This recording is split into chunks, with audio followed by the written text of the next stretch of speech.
Assalamualaikum warahmatullahi wabarakatuh. Alhamdulillahirabbil alamin wassalatu wassalamu ala asyrafil anbiya wal mursalin nabiyina Muhammadin wa alihi wa sahbihi wa man tabi'ahum bi ihsanin ila yaumiddin. Asyhadu an la ilaha illallah wahdahu la syarikalah wa asyhadu anna Muhammadan abduhu wa rasuluh. Wallahu ta'ala fi kitabihil karim. Ya ayyuhalladzina amanu taqullaha haqqa tuqatih wa la tamutunna illa wa antum muslimun amma ba'd. Bapak dan Ibu sekalian, alhamdulillah kita bersyukur atas nikmat yang Allah berikan kepada kita, atas karunia yang Allah berikan kepada kita. Dan pada pagi hari ini kita akan membahas sebuah buku yang berjudul Renungan Takbir. Merenungi ucapan Allahu Akbar. Karena ucapan ini ucapan yang Masya Allah, ya. Bahwa ucapan Allahu Akbar, Allah yang paling besar, Allah yang maha besar, adalah merupakan ucapan yang sering kita ucapkan di setiap harinya. Setiap harinya kita ucapkan berapa kali takbir, Pak? Dalam 2 rakaat sholat saja, kalau kita hitung berapa kali takbir kita ucapkan. Allahu Akbar, takbiratul ihram sekali. Kemudian ruku, Allahu Akbar. Sami Allahu liman hamidah. Kemudian mau sujud, Allahu Akbar. Kemudian bangkit dari sujud, Allahu Akbar. Kemudian sujud lagi, Allahu Akbar.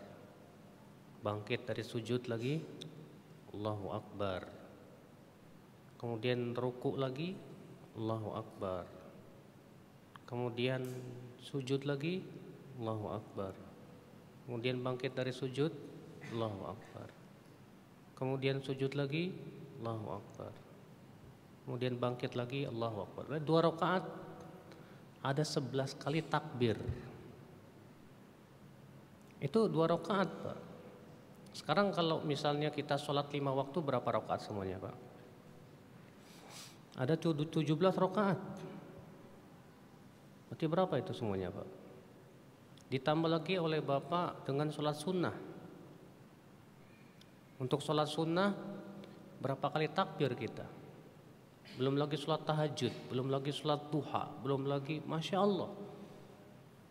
Berarti zikir yang paling sering kita ucapkan apa? Allahu Akbar. Allah yang paling besar, Allah yang maha besar. Maka dari itu Bapak dan Ibu sekalian, kalau begitu betapa pentingnya kita untuk mengkaji apa makna daripada takbir Allahu Akbar. Iya. Allahu Akbar yang mempunyai makna semua sudah tahu. Bahwa Allahu Akbar maknanya adalah Allah yang paling besar, Allah yang maha besar. Iya. Coba Bapak sekalian, kita renungi sejenak tentang bagaimana kebesaran Allah Subhanahu wa taala. Bagaimana kita bisa merasakan kebesaran Allah Subhanahu wa taala? Tentu kita melihat kepada makhluk-makhluknya.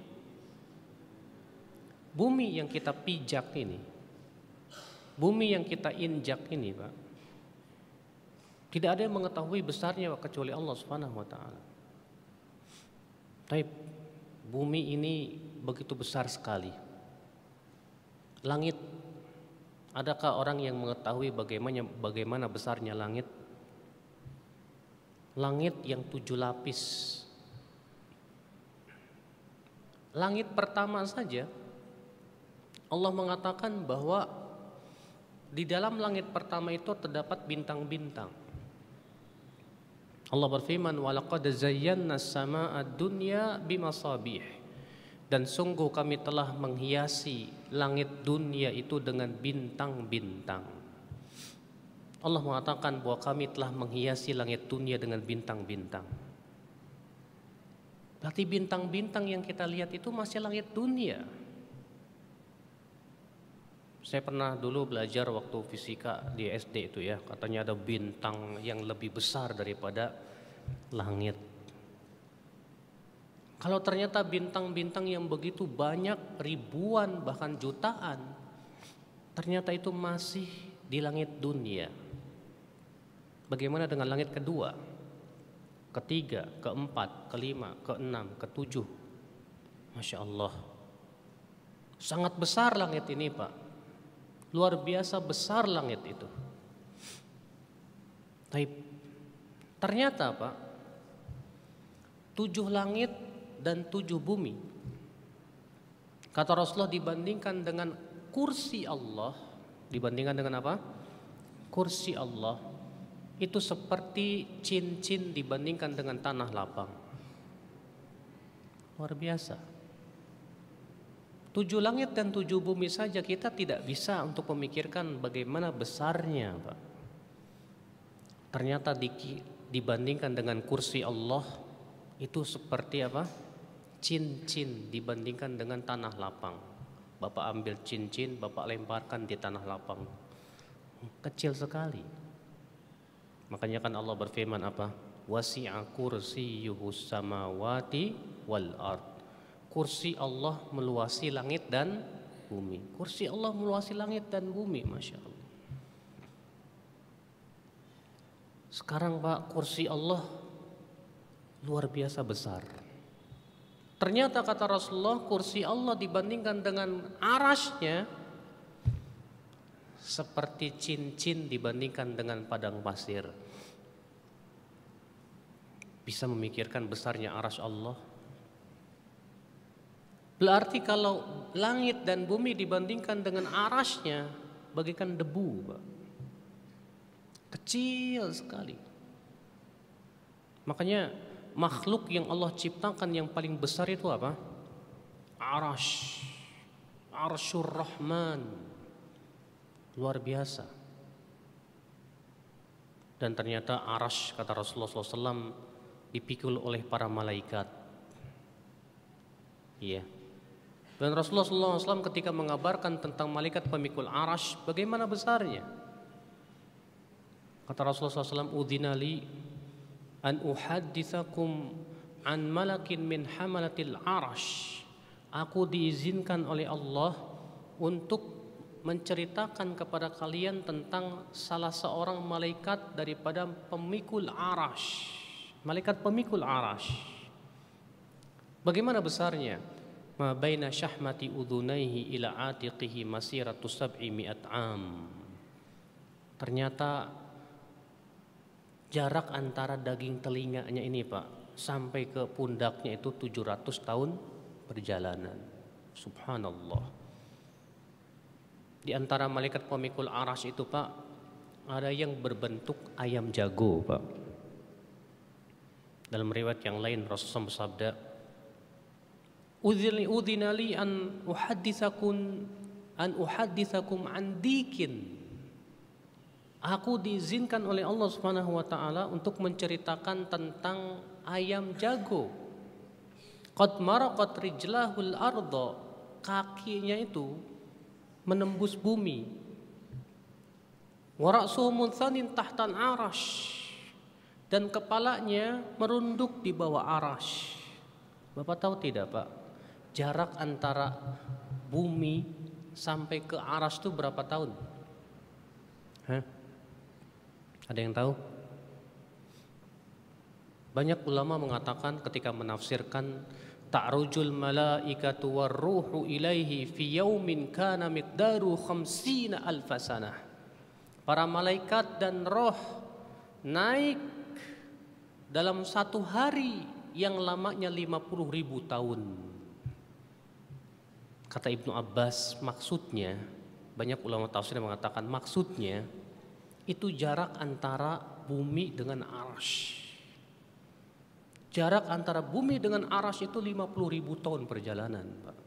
50.000 tahun perjalanan. Ternyata ayam ini, kata Rasulullah SAW, kakinya itu menembus bumi, kepalanya merunduk di bawah arsy. Besar tidak Pak? Ini ayam terbesar di dunia, Pak. Iya. Tapi apa yang diucapkan oleh si ayam ini? Apa kata ayam ini, Pak? Lalu ayam ini berkata, kata Rasulullah, Subhanaka ma a'zamaka ya Rabb. Maha suci engkau ya Allah, betapa besarnya dirimu. Masya Allah, ayam yang begitu besarnya, Pak, merasa dirinya kecil di hadapan Allah Subhanahu wa taala. Luar biasa. Lalu bagaimana dengan Allah? Allahu Akbar, Allahu Azza wa Jal, Allahu Akbar, Allah yang paling besar. Allah lebih besar dari segala sesuatu, Bapak sekalian. Cobalah kita renungkan sedikit itu, Pak, tentang bagaimana kebesaran Allahu Azza wa Jal, Allah yang maha besar, di mana kebesarannya Masya Allah tidak bisa dibayangkan oleh pikiran, tidak bisa digambarkan oleh kata-kata dan ucapan, tidak bisa. Iya. Ikhwatul Islam, azakumullah wa iyyakum. Allahu Akbar, Allah Maha Besar. Di mana Allahu Akbar, Bapak sekalian, adalah ucapan yang diperintahkan kita untuk senantiasa mengucapkannya. Allah berfirman dalam surat Al-Isra ayat 111, wa qulil hamdulillahilladzi lam yattakhidz walada wa lam yakul lahu syarikun fil mulki wa lam yakul lahu waliyyun minadh-dhull wa kabbirhu takbira. Katakanlah, segala puji bagi Allah yang tidak mempunyai anak dan tidak mempunyai sekutu dalam kerajaannya, dan Dia bukan pula hina yang memerlukan penolong, dan agungkanlah Dia, besarkanlah Dia dengan sebenar-benar pembesaran. Wa kabbirhu takbira. Ya, bertakbirlah kalian, besarkan Allah dengan sebesar-besarnya takbir. Ya. Kalimat takbir, Pak, senantiasa mengiringi hari raya. Kalimat takbir senantiasa mengiringi apa? Hari raya. Kenapa? Kenapa di saat hari raya kita bersenang-senang, kita bergembira, ternyata Allah memerintahkan kita untuk banyak bertakbir di hari raya? Ya, Allah berfirman misalnya, walitukmilul iddah walitukabbirullaha ala ma hadakum wa la'allakum tashkurun. Dan hendaklah kalian menyempurnakan jumlah bilangan bulan Ramadan, dan hendaklah kalian bertakbir membesarkan Allah atas hidayah yang Allah berikan kepada kalian, juga atas kalian agar kalian menjadi orang-orang yang bersyukur. Di waktu Idul Adha dianjurkan kita bertakbir juga. Apa hubungannya takbir dengan hari raya, Pak? Karena hari raya itu adalah merupakan nikmat yang Allah berikan kepada kita. Yang kedua, hari raya itu menunjukkan, ya akhwan Islam, a'azakumullah wa yakum, ya hari yang kita bergembira padanya. Dan kebanyakan orang ketika bergembira seringkali lalai. Maka Allah menyuruh supaya kegembiraan kita tidak melalaikan, agar banyak bertakbir kepada Allah Subhanahu wa taala, membesarkannya. Sehingga ketika kita membesarkan Allah, maka sekali-kali kita tidak akan dilalaikan dengan kesenangan dan kegembiraan tersebut. Dan juga Bapak sekalian, hari raya itu selalu terkait dengan ibadah yang agung, Pak. Hari raya Idul Fitri terkait dengan ibadah apa? Ramadan. Hari raya Idul Adha terkait dengan ibadah apa? Berkurban. Bukankah itu nikmat yang sangat besar? Naam. Bagi seorang mukmin, kita bisa berpuasa Ramadan nikmat yang paling besar. Bagi seorang mukmin, ketika ia bisa untuk menyembelih hewan kurban, beribadah kepada Allah, itu nikmat yang paling besar, Pak. Maka sangat sepadan sekali kita ucapkan Allahu Akbar, Allah yang paling besar atas kenikmatan-kenikmatan yang Allah berikan kepada kita. Karena kebesaran Allah itulah Pak yang menunjukkan akan apa yang memberikan kepada kita nikmat-nikmatnya yang sangat besar. Ya akhal Islam, azakumullah wa iyyakum. Allahu Akbar. Ikhwatul Islam, azakumullah wa iyyakum. Syekhul Islam Ibn Taimiyah berkata, oleh karena itulah di halaman 15 ya, syiar-syiar salat, azan, hari raya dan tempat-tempat tinggi adalah takbir. Ia adalah salah satu kalimat yang paling utama setelah Al-Quran.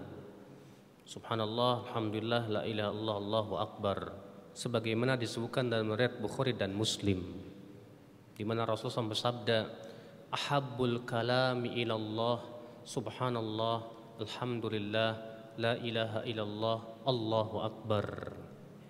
Ucapan yang paling dicintai oleh Allah adalah subhanallah, alhamdulillah, la ilaha illallah, Allahu Akbar. Ini ucapan yang paling dicintai oleh Allah Subhanahu wa taala. Iya. Dan tidak ada satupun dalil yang membolehkan menggantikan lafaz Allahu Akbar dengan Allahu A'zam. Enggak boleh.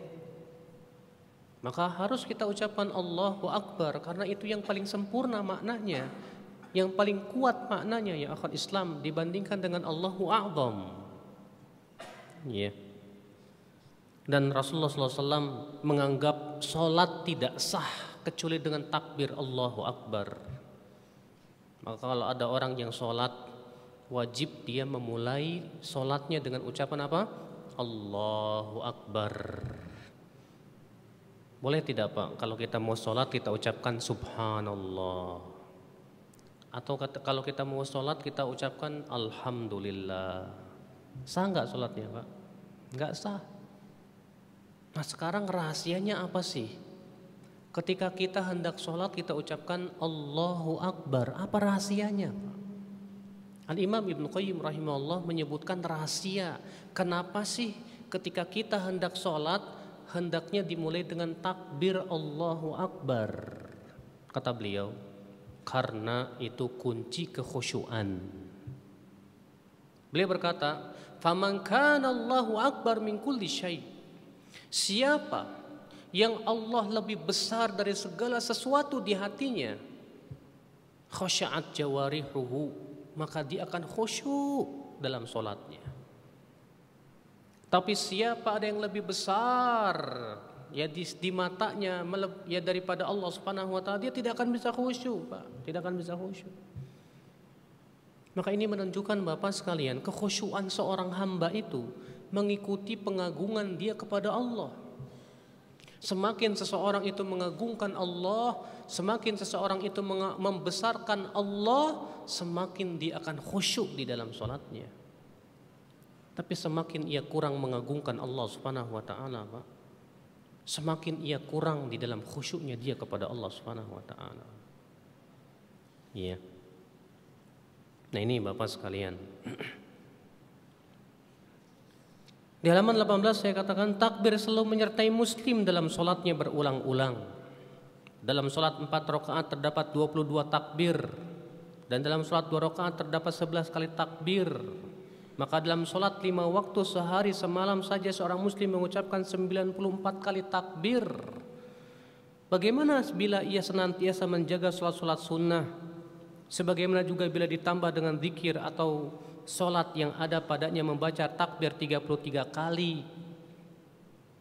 Ya, seorang muslim apabila menjaga sholat 5 waktu beserta sholat-sholat sunnah rawatib yang jumlahnya 12 rakaat ditambah dengan witir 3 rakaat dan membaca bacaan takbir setelah sholat 33 kali, maka jumlah takbirnya sehari semalam itu 342 kali takbir. Ya. Dan bila ditambah dengan takbir yang mutlak, maka jumlah takbirnya menjadi amat banyak. Hanya Allah yang maha tahu. Allahu Akbar.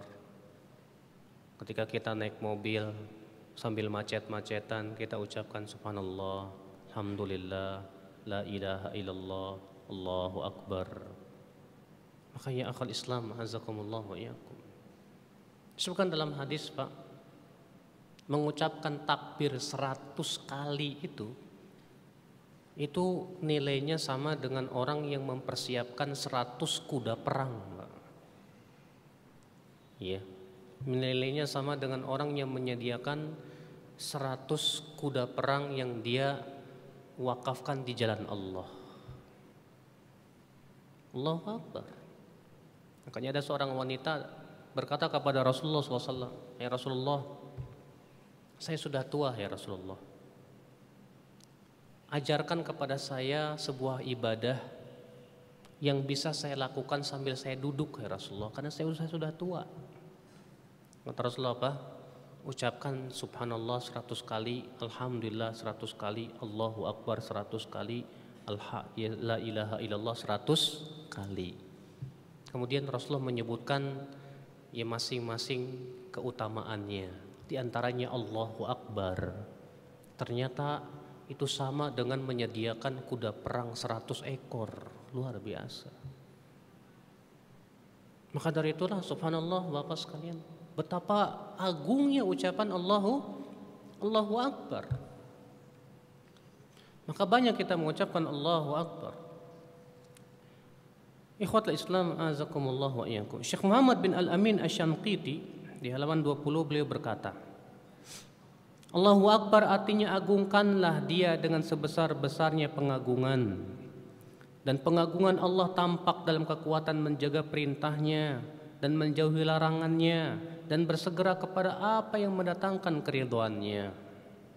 Artinya, ya, ketika kita ucapkan Allahu Akbar, Allah yang paling besar, artinya besarkan Allah, tapi juga besarkan syariatnya, besarkan perintahnya, besarkan larangannya, agungkanlah dia. Maka orang yang membesarkan Allah, Pak, dia akan membesarkan agamanya.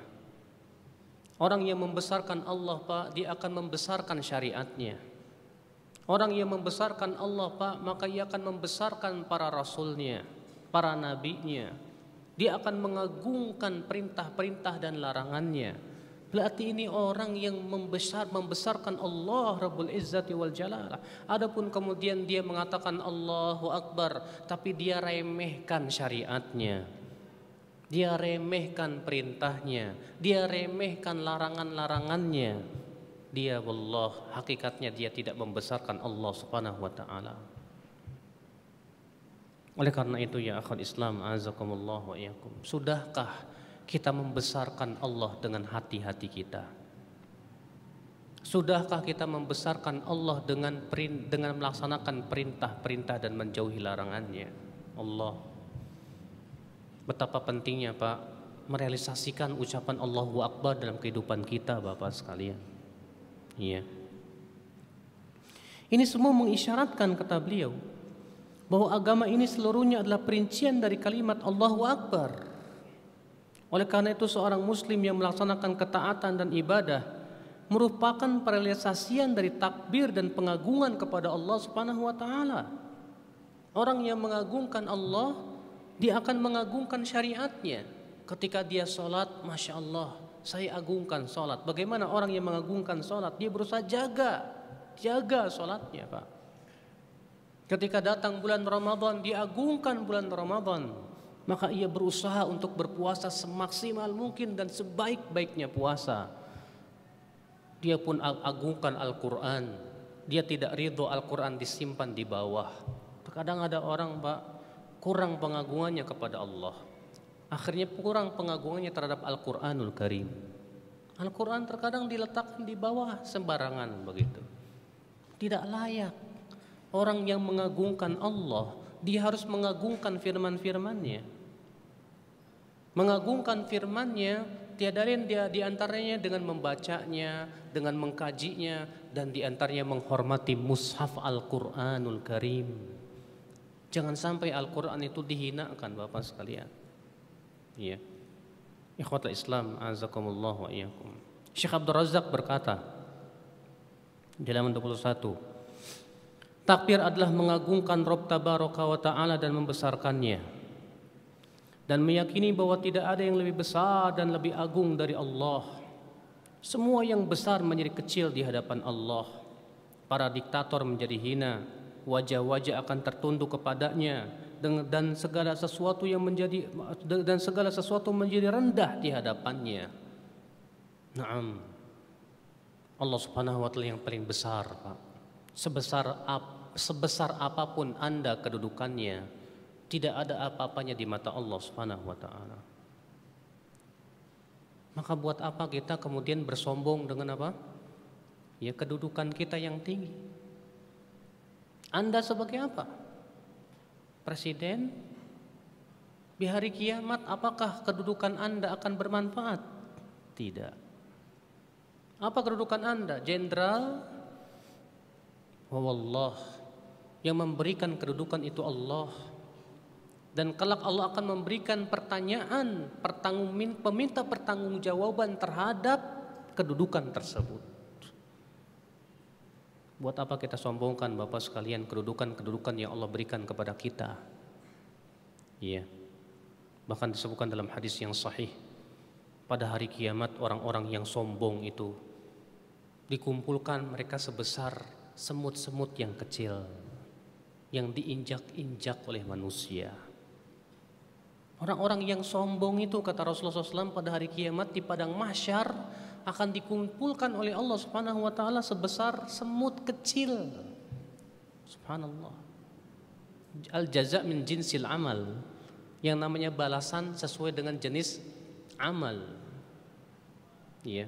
Ketika mereka ya akhul Islam merasa dirinya besar di dunia, merasa dirinya sombong dengan kedudukannya, ternyata di hari kiamat Allah jadikan kecil, diinjak-injak oleh manusia. Nasallallahu as-salamata wal afiyah. Ya akhul Islam, azakumullah wa iyyakum.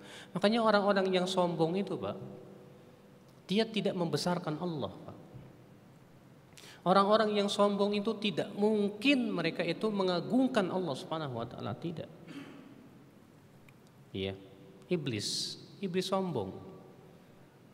Apakah iblis mengagungkan Allah, membesarkan Allah? Tidak. Bahkan iblis meremehkan perintah-perintah Allah Subhanahu wa taala, ya akhul Islam. Iya. Oleh karena itulah ya akhul Islam, azakumullah wa iyyakum. Ya, inilah makna takbir.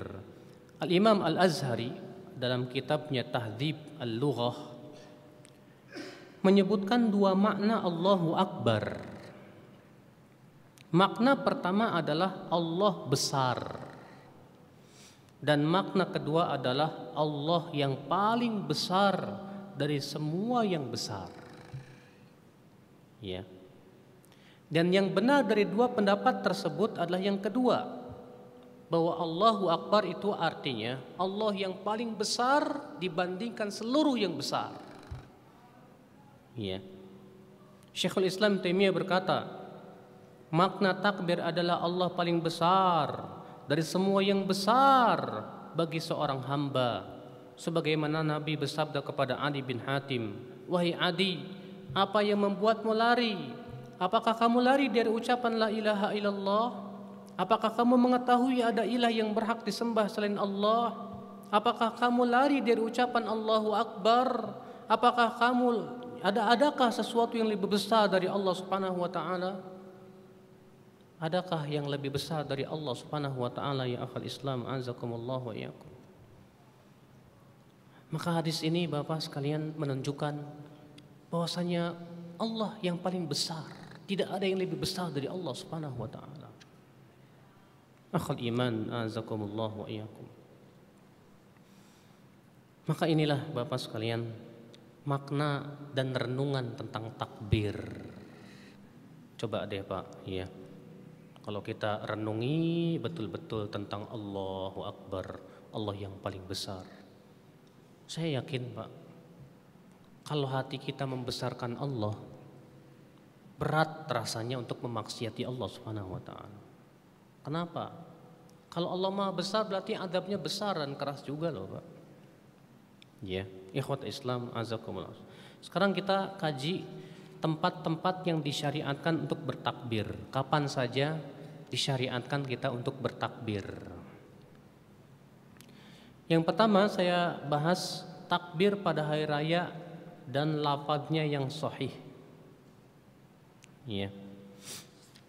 Saya bahas yang pertama, kapan memulai takbir di hari raya Idul Fitri. Di hari raya Idul Fitri itu Pak, Kapan disyariatkan memulai takbir? Para ulama berbeda pendapat. Kapan dimulai takbir pada hari raya Idul Fitri? Sebagian ulama berpendapat bahwa takbir dimulai dari sempurnanya jumlah bulan Ramadan, baik dengan melihat hilal atau menyempurnakan jumlah bulan. Ya, sampai imam keluar menuju sholat, dan inilah pendapat Imam Syafi'i. Jadi menurut Imam Syafi'i, Pak, takbir itu dimulai dari apa? Semenjak maghrib malam Idul Fitr.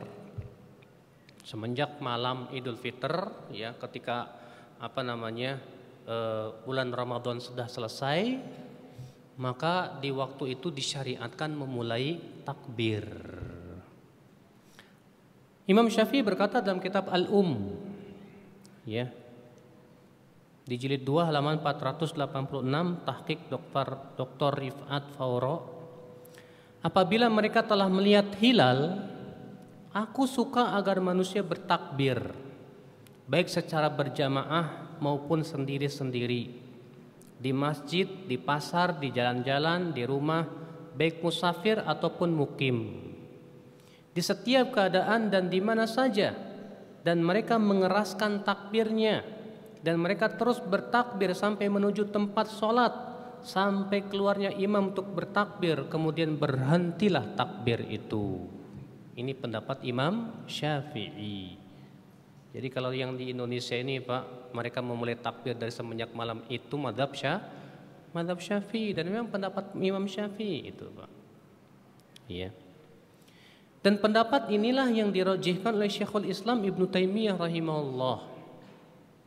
Ibnu Taimiyah berkata, dan takbir Idul Fitr dimulai dari semenjak terlihatnya hilal dan diakhiri dengan selesainya sholat Id, yaitu selesainya imam dari khutbah atas pendapat yang sahih.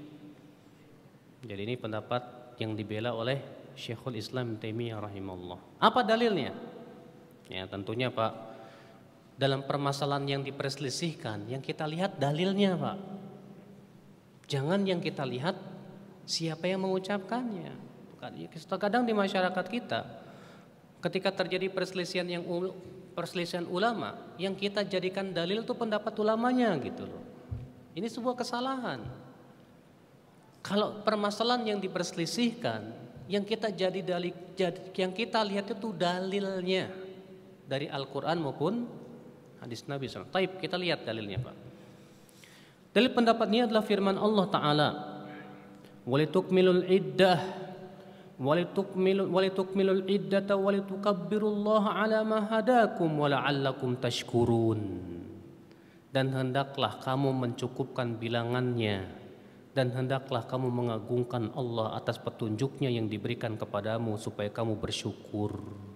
Lihat, hendaknya kamu menyempurnakan bilangan bulan Ramadan. Sekarang malam Idul Fitri, Ramadan sudah selesai belum? Sudah selesai. Berarti ayat itu menunjukkan semenjak kita telah selesai dari bilangan bulan Ramadan, segera kita takbir. Iya. Imam Al-Marwardi berkata, Allah Subhanahu wa taala memerintahkan bertakbir setelah menyempurnakan puasa, dan itu terjadi ketika matahari tenggelam di malam 1 Syawal. Maka ini berkonsekuensi bahwa awal waktu takbir adalah di malam tersebut. Namun pendalilan dengan ayat ini lemah menurut Imam Nawawi, karena wawu tidak menunjukkan tartib. Imam Nawawi berkata, pendalilan dengan ayat ini tidak benar kecuali atas pendapat yang mengatakan bahwa wawu mempunyai makna tartib. Namun ini adalah pendapat yang batil. Al-Majmu' jilid 5 halaman 41. Jadi Imam Nawawi malah menyalahi pendapat Imam Syafi'i. Imam Nawawi itu mazhab Syafi'i juga, Pak. Tapi dalam masalah ini Imam Nawawi enggak setuju dengan Imam Syafi'i. Ini menunjukkan, Pak, para ulama mazhab itu enggak pernah taklid. Enggak pernah taklid kepada siapa?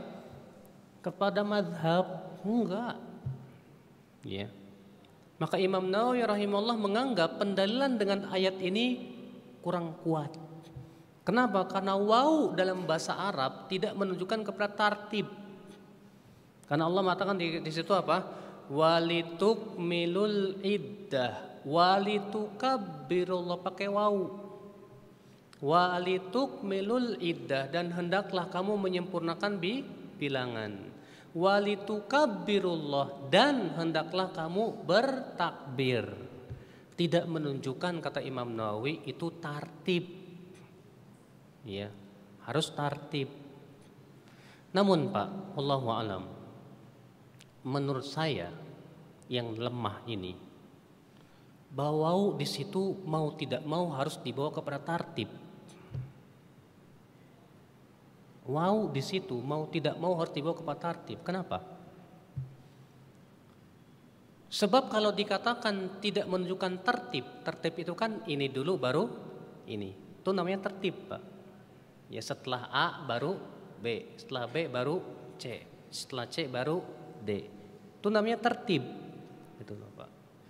Sebab kalau misalnya dikatakan bahwa wow di sini tidak menunjukkan tertib, betul memang secara bahasa Arab. Tapi secara praktek, apakah boleh takbir sebelum hari raya? Misalnya 2 hari sebelum Id udah takbiran, boleh? Enggak ada satupun ulama mengatakan disyariatkan. Ya tidak? Iya.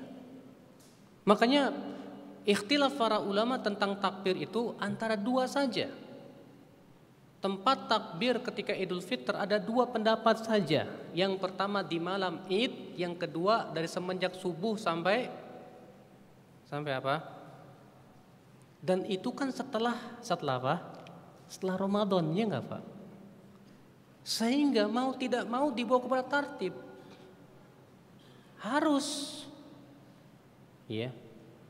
Dan yang kalau kita perhatikan daripada perbuatan salafus saleh, tidak ada satupun salafus saleh yang mendahulukan takbir baru Ramadan.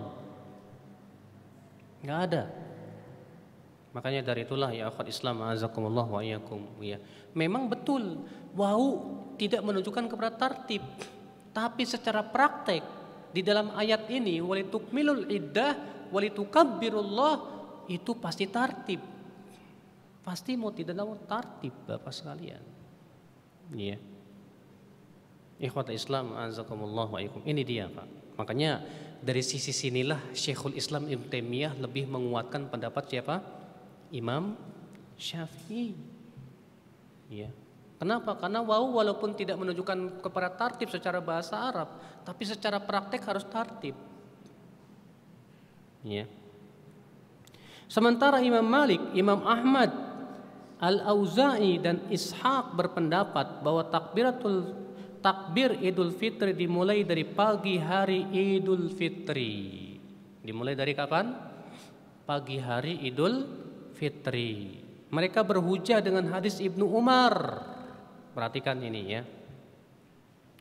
Beliau berkata, sesungguhnya Rasulullah SAW keluar di 2 Id bersama Fadl bin Abbas, Abdullah bin Abbas, Al-Abbas bin Abdul Muttalib, Ali, Ja'far, Al-Hasan dan Husain, Usamah bin Zaid, Zaid bin Harithah, dan Aiman bin Ummu Aiman dengan mengeraskan suara mengucapkan tahlil dan takbir. Beliau mengambil jalan dari Al-Haddadin hingga sampai lapangan tempat sholat. Apabila telah selesai, ya beliau kembali dari jalan Al-Hadain sehingga sampai rumahnya. Diriwayatkan oleh Ibnu Khuzaimah. Di situ disebutkan bahwa ya Rasulullah SAW dan para sahabatnya memulai takbir itu semenjak keluar dari rumah. Ya. Dan ini pendapat Imam Ahmad, Imam Malik. Ya.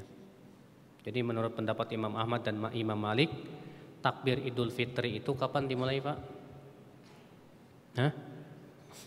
Dari semenjak keluar rumah menuju ke lapangan sampai imam naik mimbar. Ini pendapat Imam Ahmad dan Imam Malik. Hujahnya hadis Ibnu Khuzaimah tadi.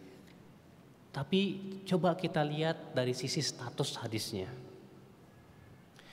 Di dalam sanadnya terdapat perawi lemah yang bernama Abdullah bin Umar Al-Umari. Akan tetapi hadis ini dinyatakan oleh Syekh Albani karena dikuatkan oleh mursal az-Zuhri bahwa Rasulullah SAW ya, bahwa Rasulullah SAW keluar pada hari Idul Fitri bertakbir sampai mendatangi tempat sholat dan sampai sholat selesai. Apabila telah selesai sholat, beliau menghentikan takbir. Dikeluarkan oleh Ibnu Abi Syaibah nomor 5620. Ya. Atas dasar inilah Syekh Albani menguatkan hadis tersebut. Karena ada kata beliau ada dua jalan berarti. Di mana hadis tadi yang marfu sampai Rasulullah dhaif, tapi ada jalan lain dari mursal Zuhri. Mursal Zuhri ini walaupun mursal itu apa sih Pak?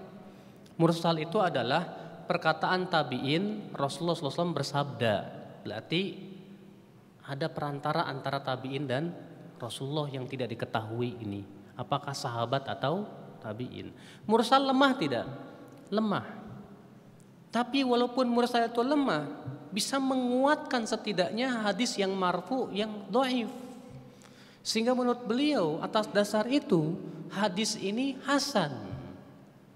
Namun Pak, saya tidak setuju dengan Syekh Albani dalam masalah penghasanan hadis ini. Bukan karena saya tidak menghormati Syekh Albani, tidak. Iya. Akan tetapi yang pertama, Syekh Albani sendiri diselisih oleh ulama lain dalam masalah pentahsinan hadis ini. Iya, yaitu Syekh Abdul Hasan Al-Ma'ribi, Syekh Muqbil Al-Wadi'i. Maka saya lebih merojihkan pendapat yang menyatakan hadis ini lemah. Berikut keterangannya. Bila kita perhatikan, mursal az-Zuhri ini tidak dapat menguatkan riwayat di atas. Kenapa? Karena ia berasal dari periwayatan Ibnu Abi Dhi'ib dari Az-Zuhri dan Yahya bin Ma'in menganggapnya lemah. Ya. Beliau berkata mereka melemahkan periwayatan Ibnu Abi Dhi'ib dari riwayat Az-Zuhri sehingga mursalnya lemah. Sedangkan mursal yang lemah tidak bisa menguatkan hadis yang lemah. Syaratnya mursal bisa menguatkan hadis yang lemah itu kalau mursalnya sahih, Pak. Sekarang bagaimana dikatakan bahwasanya mursal ini bisa menguatkan hadis tersebut sementara mursalnya saja lemah? Dalam sanadnya ada periwayatan Muhammad bin Abi Dhi'ib dari Zuhri dan periwayatan Muhammad bin Abi Dhi'ib dari Az-Zuhri itu lemah. Kata Yahya bin Ma'in, Bapak sekalian. Dan di antara hal yang menunjukkan kelemahan juga adalah bahwa hadis ini diriwayatkan dengan wajah yang berbeda-beda. Terkadang dimarfukan kepada Rasulullah, terkadang dinisbatkan kepada orang-orang, terkadang dinisbatkan kepada perkataan Zuhri, sehingga terjadi keguncangan dalam sanadnya. Wallahu a'lam. Maka saya menilai hadis tersebut lemah, tidak bisa dijadikan hujah. Berarti hujahnya Imam Ahmad dan Imam Malik pun lemah, Pak. Jadi gimana nih? Iya. Dalilnya lemah dari Rasulullah SAW. Jadi dalil pendapatnya juga lemah, tidak bisa dijadikan hujah. Namun bila kita melihat dari praktek salafus soleh dalam riwayat-riwayat yang sahih, hal itu menunjukkan bahwa mereka memulai takbir dari semenjak keluar rumah sampai selesai sholat seperti asar Ibnu Umar. Dan ini yang penulis condong kepadanya. Kenapa? Karena melihat dari asar-asar para sahabat seperti Ibnu Umar dan beberapa asar lain dari tabi'in. Namun kita pun tidak menganggap sesat orang yang melakukan takbir di malam hari. Karena apa? Karena tidak ada nas yang sahih. Nggak ada nas masalahnya, Pak. Maka orang yang mengatakan itu yang takbiran di malam hari salah itu, ajib. Nah dulu untuk menyalahkan ulama itu nggak mudah loh, Pak. Kamu alasannya apa? Karena ada hadisnya. Hadisnya mana? Hadis Ibnu Khuzaimah bahwa Rasulullah dan para sahabatnya mulai takbir dari semenjak keluar rumah. Itu hadis dhaif. Tidak bisa dijadikan hujah. Ya sudah saya jelaskan tadi penjelasannya akan kedhaifan hadis tersebut. Jadi kalau misalnya dalil Anda lemah juga nggak bisa menyalahkan yang lain dong. Kadang di masyarakat kita ini Pak, ya, mereka yang takbirannya semenjak keluar sampai menyalahkan yang takbiran di malam hari dan mengatakan bahkan bid'ah. Padahal tidak ada satupun ulama yang membid'ahkannya Pak. Iya. Siapa pendahulu Anda untuk mengatakan itu bid'ah? Sok mangga, sebutin satu saja. Sementara Imam Ahmad berkata kepada murid-muridnya, jangan kamu berfatwa dalam perkara yang kamu tidak punya salafnya terdahulu. Jangan kamu berfatwa dalam permasalahan yang kamu tidak ada pendahulunya. Sekarang kamu mengatakan bahwa takbir di malam Id itu bid'ah. Mangga, sebutkan siapa salaf Anda, siapa pendahulu Anda. Jangan berani-beraninya seperti itu ya akhi, azakallah wa iyyakum. Ya. Makanya kita lihat terkadang Masya Allah ya, teman-teman yang udah ngaji nih Pak ya, karena sudah punya keyakinan seakan-akan bahwa takbir yang di malam hari itu salah, sebuah kesalahan yang pasti sudah. Fala haula wala quwata illa billah. Ini sebuah kesalahan dalam bersikap Pak. Kewajiban kita adalah melihat mana yang paling rojih, yang kuat, ambil. Karena ini masalah yang tidak ada nasnya masalahnya. Beda kalau jelas ada nasnya, sorry lagi, na'am, sami'na wa ata'na. Tapi kalau tidak ada nasnya yang sorry, kenapa kita harus kemudian begitu mudahnya menyesatkan orang? Ya, ikhwata Islam, azakumullah wa iyyakum. Sekarang kita masuk takbir pada hari raya Idul Adha. Takbir pada hari raya apa? Idul Adha. Takbir pada hari raya Idul Adha ada dua macam. Ya, takbir Idul Adha ada dua macam. Yang pertama takbir mutlak. Apa sih takbir mutlak tuh Pak? Takbir mutlak itu artinya takbir yang kita ucapkan kapan saja, di mana saja, tidak terikat. Itu takbir mutlak namanya. Yang kedua takbir muqayyad. Apa itu? Takbir yang terikat dengan waktu dan tempat. Adapun takbir mutlak maka dimulai dari semenjak awal Dzulhijjah. Ya. Awal Dzulhijjah tanggal berapa Pak? Ya tanggal 1 lah. Ya. Ya, dari semenjak awal Dzulhijjah kita sudah disyariatkan untuk memperbanyak takbir. Kapan saja, di mana saja. Ya. Sampai tanggal 13 Dzulhijjah sore hari. Dasarnya Imam Bukhari berkata dalam sahihnya, wa qala Ibnu Abbasin wadhkurullaha fi ayyami ma'lumat ayyamil ashr wal ayyamul ma'dudat ayyamut tasyrik wa kana Ibnu Umar wa Abu Hurairah yakhrujani ila suqi fi ayyamil ashr yukabbirani wa yukabbirun nasu bitakbirihima. Ibnu Abbas berkata tentang makna firman Allah, dan ingatlah Allah pada hari-hari yang telah diketahui. Maksudnya hari-hari 10 awal bulan Dzulhijjah. Dan hari-hari yang terhitung adalah hari-hari tasyrik. Dan adalah Ibnu Umar dan Abu Hurairah pernah keluar ke pasar pada hari-hari 10 awal. Keduanya bertakbir dan manusia pun bertakbir mengikuti takbir keduanya. Bayangkan sampai-sampai Abu Hurairah dan Ibnu Umar pergi ke pasar. Ngapain Pak? Cuma mau takbir. Akhirnya apa? Orang-orang yang ada di pasar pun semuanya ikut takbir. Jadi pasar ramai dengan takbir. Itu pada 10 awal bulan Dzulhijjah. Bayangkan. Pernah nggak Pak antum pergi ke mall takbiran? Allah. Iya. Ini sunnah sudah hilang Pak. Sunnah yang hilang, sudah tidak lagi terdengar. Kebanyakan kita yang terdengar itu takbir dari semenjak tanggal 9. Ada yang memulainya. Ya, tapi untuk memulai takbir dari tanggal 1 gak kedengeran.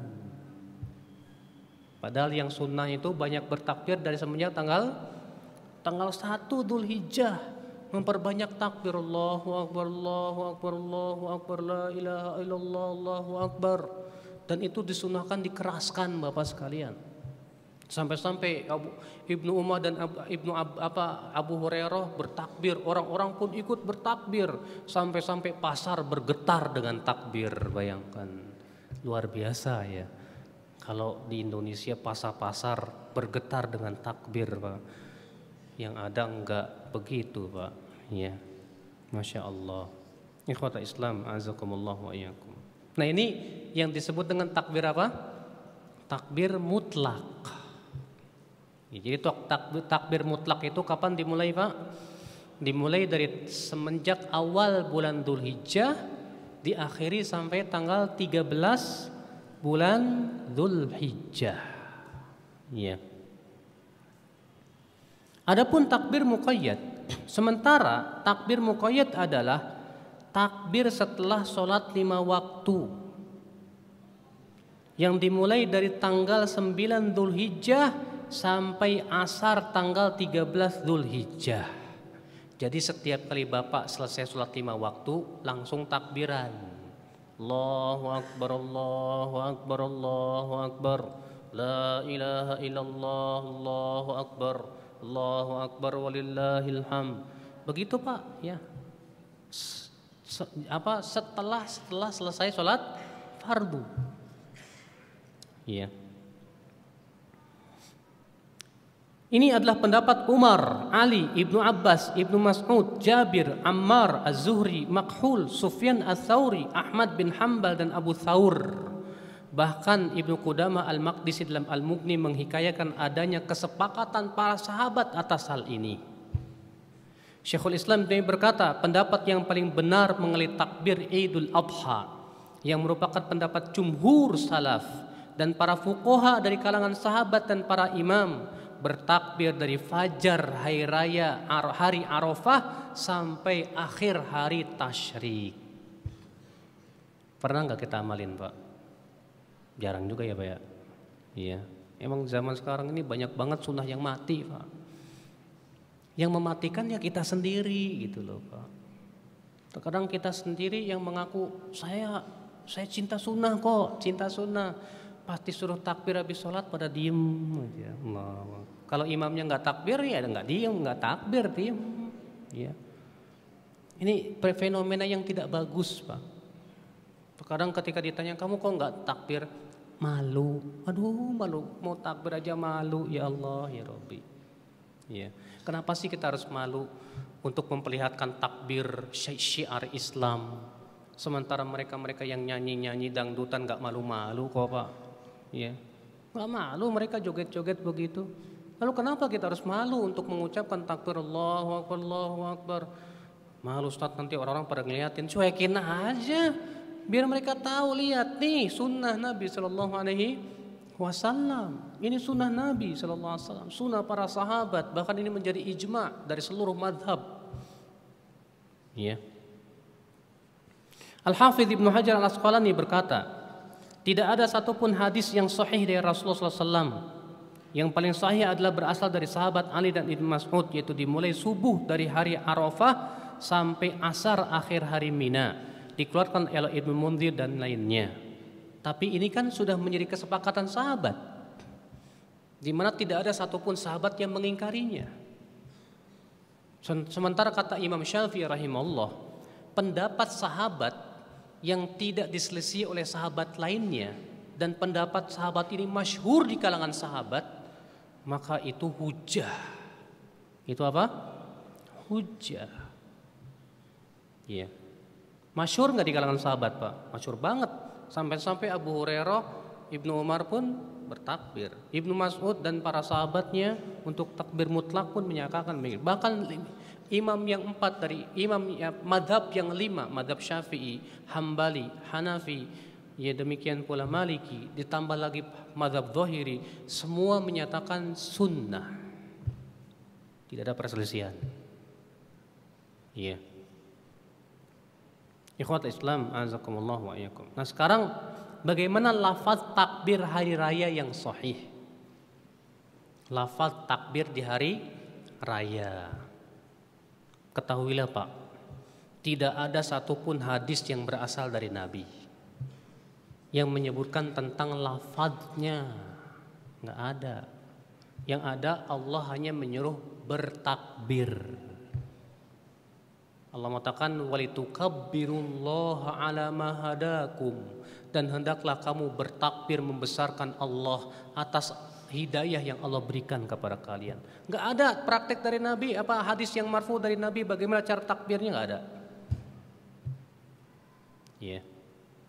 Namun ada beberapa sahabat yang bertakbir.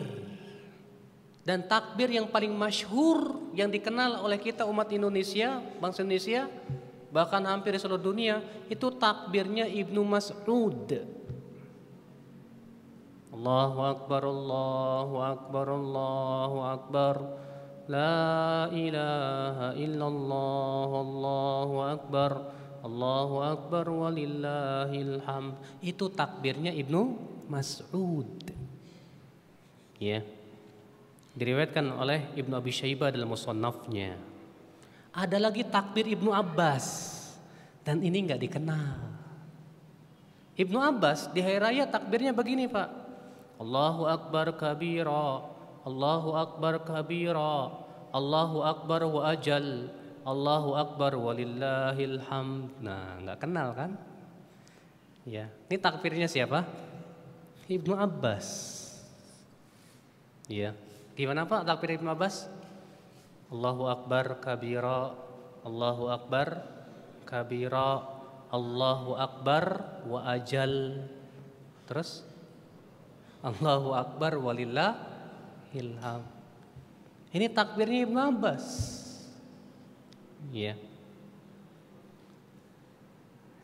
Diriwayatkan Ibnu Abi Syaibah juga dengan sanad yang sahih.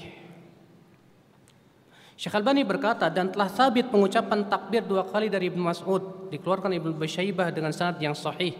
Akan tetapi ia menyebutkan di tempat lain dengan 3 kali takbir. Demikian pula Imam Al-Baihaqi meriwayatkan dari Yahya bin Sa'id, dari Al-Hakam bin Farukh, Abu Bakar dari Ikrimah dari Ibnu Abbas dengan 3 kali takbir, dan sanadnya juga sahih. Akan tetapi Ibnu Abi Syaibah meriwayatkan dari jalan lain dengan lafaz Allahu Akbar kabira, Allahu Akbar kabira, Allahu Akbar wa ajal, Allahu Akbar walillahil hamd. Dalam riwayat Ikrimah diberikan tambahan lagi, Allahu Akbar wa ajal, Allahu Akbar ala ma hadana. Iya. Maka Bapak, jadi takbir itu enggak harus Allahu Akbar, Allahu Akbar, Allahu Akbar, la ilaha illallah, Allahu Akbar, Allahu Akbar walillahil hamd. Ini disebut takbir Ibnu Mas'ud. Ya. Kalau kita takbir dengan takbir Ibnu Abbas boleh enggak? Boleh. Allahu Akbar kabira, Allahu Akbar kabira, Allahu Akbar wa ajal, Allahu Akbar ala ma hadana, Allahu Akbar walillahil hamd. Sementara sebagian sahabat lagi takbirnya gimana? Allahu Akbar, Allahu Akbar, Allahu Akbar, Allahu Akbar, Allahu Akbar. Udah Allahu Akbar aja udah. Kenapa? Karena yang diperintahkan oleh Allah hanya takbir, udah selesai. Maka semua lafaz yang menunjukkan kepada takbir boleh. Karena apa? Karena tidak ada dalil dari Rasulullah SAW. Maka para sahabat pun kemudian berbeda-beda lafaz dalam takbir. Maka dengan apapun kita bertakbir, yang penting kita bertakbir, silakan, nggak masalah. Ya, Allahu Akbar kabira, walhamdulillahi katsira, wa subhanallahi bukratan wa asila, misalnya. Namun Al-Hafidz Ibnu Hajar menyebutkan tentang adanya tambahan di zaman yang beliau hidup, ya, itu bisa dibaca di halaman 38. Nah ini Pak, takbir di hari raya Idul Fitri dan Idul Adha. Ya. Sekarang kita masuk takbir dalam sholat hari raya. Takbir dalam sholat apa? Hari raya. An dari Aisyah, semoga Allah meridainya, anna Rasulullah SAW kana yukabbir fil fitri wal adha. Fil ula sab'a takbiratin wa fi tsaniyah khamsan. Dari Aisyah radhiyallahu anha bahwa Rasulullah SAW adalah bertakbir di sholat Idul Fitri dan Idul Adha. Di rakaat pertama itu 7 kali takbir, dan di rakaat kedua itu 5 kali takbir. Ini masyhur Pak, insya Allah semua kita tahu. Cuman hukumnya wajib apa enggak Pak? Hah? Hukumnya wajib apa sunnah? Kok bengong? Hukumnya sunnah, tidak wajib. Loh kok bisa sunnah Ustaz? Iya, karena itu sebatas perbuatan Nabi. Dan kaidah usul fikih mengatakan sebatas perbuatan Nabi tidak menunjukkan kepada wajib. Saya belum mendapatkan ulama yang mewajibkannya. Itu ya sepengetahuan saya. Jadi itu sunnah. Jadi kalau imam misalnya Pak, takbir cuma sekali Allahu Akbar, lupa. Sah nggak Pak? Sah, selesai. Iya. Kenapa? Karena 7 takbir dan 5 takbir itu sunnah. Tapi kan sesuatu yang sunnah jangan ditinggalin dong. Iya. Kita berusaha untuk hidupkan sunnah Nabi SAW. Nah sekarang ya jadi masalah Pak. Jadi perselisihan para ulama. Takbir yang pertama kan di rakaat pertama itu kan 7 kali apa? Takbir. Baik. Yang 7 kali takbir ini Pak, masuk takbiratul ihram apa enggak? Hah? Yang 7 kali takbir ini di rakaat pertama, masuk enggak takbiratul ihram? Hah? Alasannya? Apa? Rukun. Iya. Terjadi ikhtilaf para ulama. Sebagian mengatakan masuk. Dalilnya keumuman hadis tersebut. Rasulullah SAW mengucapkan 7 kali takbir di rakaat pertama. Berarti menurut mereka masuk padanya takbiratul ihram. Imam Syafi'i mengatakan enggak masuk. Loh, kok enggak masuk Imam Syafi'i? Buktinya di takbir yang kedua, rakaat kedua berapa kali takbir? 5. Masuk takbir intikal enggak? Hah?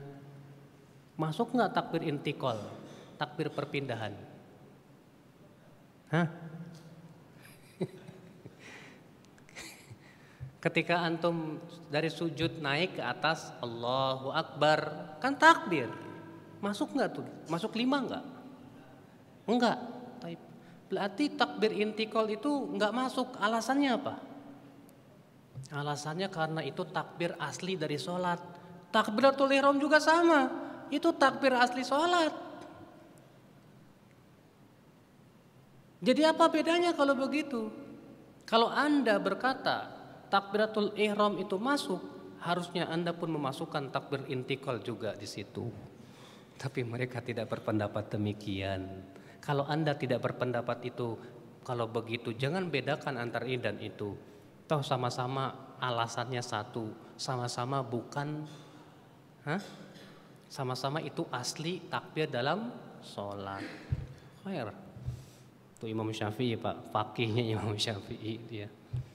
Iya. Dan ini pendapat yang saya condong kepadanya, bahwa takbir yang 7 itu tidak termasuk takbiratul ihram. Wallahu a'lam. Iya.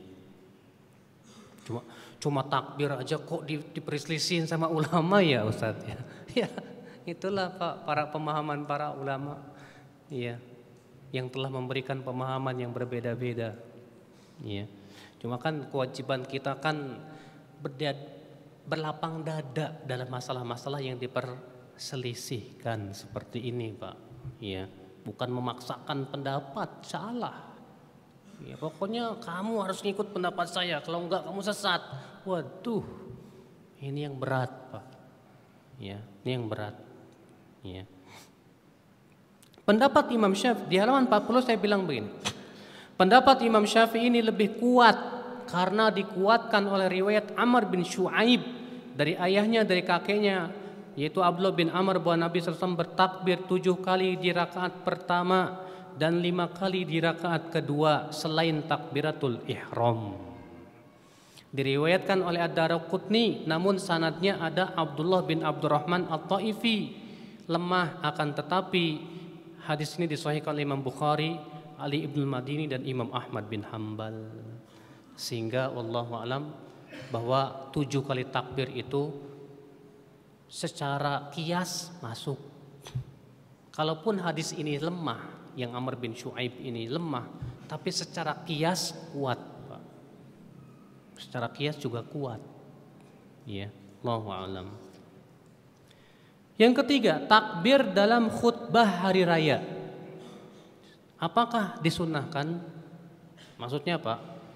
Ketika khutbah, imam khutbah, disunahkan enggak seorang imam itu menyela-nyelai Allahu Akbar, Allahu Akbar, Allahu Akbar, hadirin yang berbahagia, ngomong lagi, nanti takbir lagi, Allahu Akbar, Allahu Akbar, Allahu Akbar. Sunnah enggak tuh?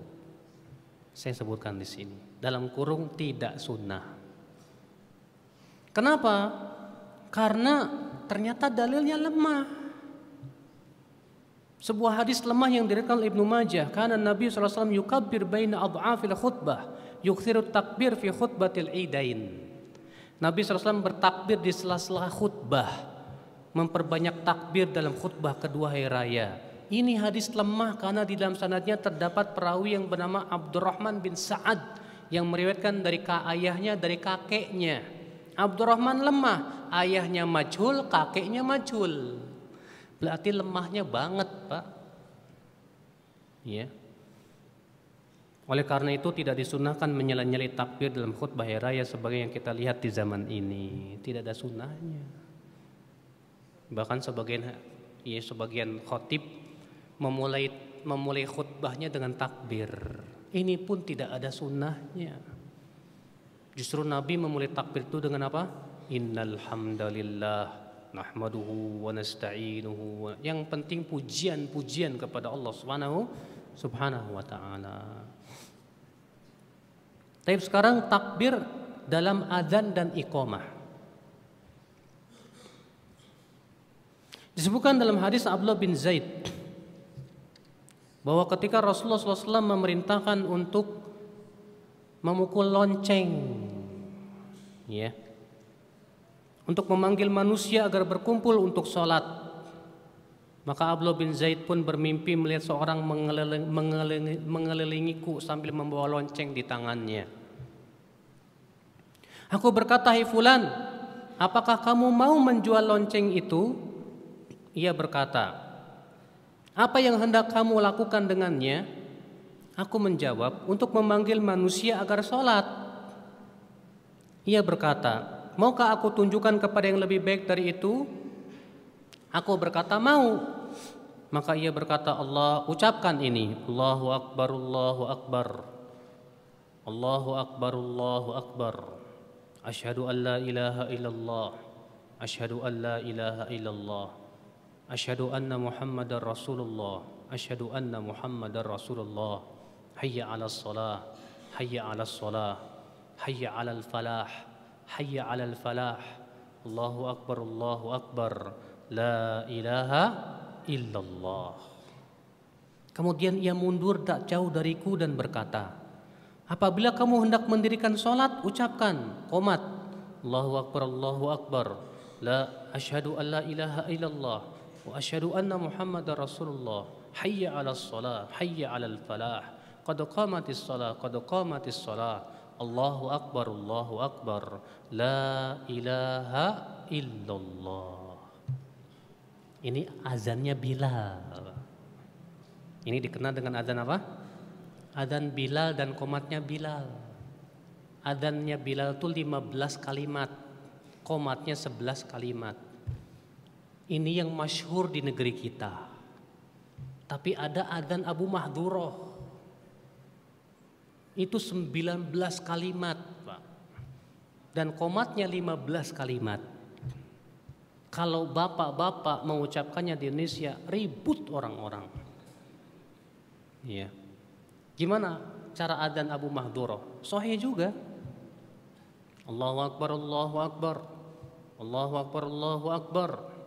Kemudian diucapkan salirih, asyhadu an la ilaha illallah, asyhadu an la ilaha illallah, asyhadu anna Muhammadar Rasulullah, asyhadu anna Muhammadar Rasulullah. Lalu kembali lagi dengan keras, asyhadu an la ilaha illallah, asyhadu an la ilaha illallah, asyhadu anna Muhammadar Rasulullah, asyhadu anna Muhammadar Rasulullah. Selanjutnya sama dengan adzan Bilal. Bisa coba di masjid antum. Ribut masyarakat. Apaan tuh? Agama baru tuh. Padahal hadisnya sahih. Sahih. Masyhur di kalangan para ulama. Dalam kitab-kitab hadis, siapa saja yang telah belajar fikih pasti kenal adzan Abu Mahdhurah. Cuma masyarakat kita karena saking awamnya, Pak. Pokoknya sesuatu yang mereka baru dengar dianggapnya apa? Aneh, sesat. Nah itu yang jadi masalah gitu loh Pak. Padahal hadisnya sahih, masyhur di kalangan para pengkaji fikih faham insyaallah. Iya. Takbirnya iqamatnya Bilal apa? Allahu Akbar, Allahu Akbar. Asyhadu an la ilaha illallah, asyhadu anna Muhammadar Rasulullah, hayya 'alas shalah, hayya 'alal falah. Qad qamatis shalah, qad qamatis shalah, wallahu akbar, la ilaha illallah. Tapi Abu Mahdhurah beda lagi. Allahu akbar, Allahu akbar. Asyhadu an la ilaha illallah, asyhadu an la ilaha illallah, asyhadu anna Muhammad Rasulullah, asyhadu anna Muhammad Rasulullah. Hayya 'alas shalah, hayya 'alas shalah, hayya 'alal falah, hayya 'alal falah. Qad qamatis shalah, qad qamatis shalah. Allahu Akbar, Allahu Akbar, la ilaha illallah. Itu qomatnya Abu Mahdhurah. Antum kalau qomat begitu juga bakalan dianggap sesat, Pak. Padahal hadisnya masyhur. Iya. Subhanallah, ikhwatul Islam, azakumullah wa iyyakum. Namun, Pak, ada kesalahan yang perlu kita perhatikan. Dalam masalah lafaz takbir ketika adzan, terkadang ada muadzin memisah. Seperti begini, Allahu Akbar, Allahu Akbar. Ini salah. Disalahkan oleh para ulama. Kenapa? Yang benar disatukan. Allahu Akbar, Allahu Akbar. Satu. Allahu Akbar, Allahu Akbar. Karena tidak ada satupun riwayat bahwa Bilal atau Abu Mahdhurah memisahnya. Bahkan sebagian ulama memasukkan itu dalam kemungkaran adzan. Iya. Bahkan yang lebih salah lagi, Pak, bacaan barnya itu dipanjangin, Pak.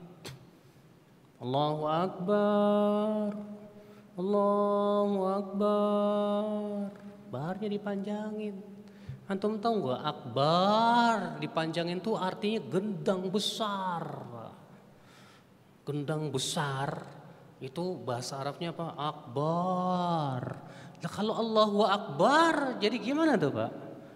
Allah gendang. Kan harusnya Allahu Akbar, Allah yang paling besar. Makanya penting seorang muadzin itu harus fasih. Ya, gara-gara nggak fasih berubah makna. Akhirnya apa? Adzannya nggak sah kata para ulama. Iya. Sekarang kita masuk yang kelima, takbir di dalam sholat. Takbir yang hukumnya rukun. Pembahasan takbir ada beberapa macam. Yang pertama, takbir yang hukumnya rukun. Ini ada hanya satu, yaitu takbiratul ihram saja. Namun Pak, dalam tata cara mengucapkan takbiratul ihram ada 3 macam. Iya. Pertama, mengangkat tangan berbarengan dengan takbir.